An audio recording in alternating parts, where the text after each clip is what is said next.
Welcome to the Banker Lamp. Please enjoy the video. Start now, check that your laptop accepts video input. If not, get a USB 3.0 HDMI capture device. You need power on both units. Sign into Xbox so audio/video initialize properly.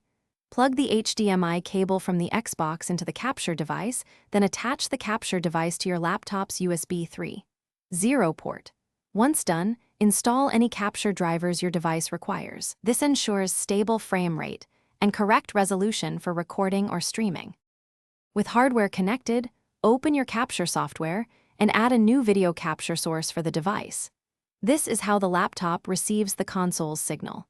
Make sure resolution matches the Xbox output and pick 30 or 60 frames per second, depending on your capture card and CPU capacity. Higher FPS needs more resources. Route audio from the capture device into the software and perform a quick test. Monitor levels so game sound isn't clipping and you avoid echo when using headset or mic.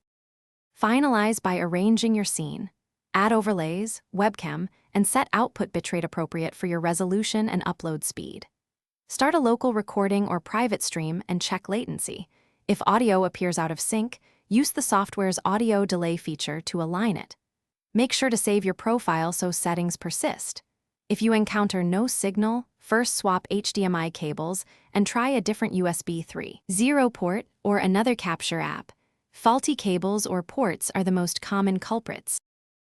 Thanks for watching. If this was helpful, leave a like and consider subscribing. See you next time.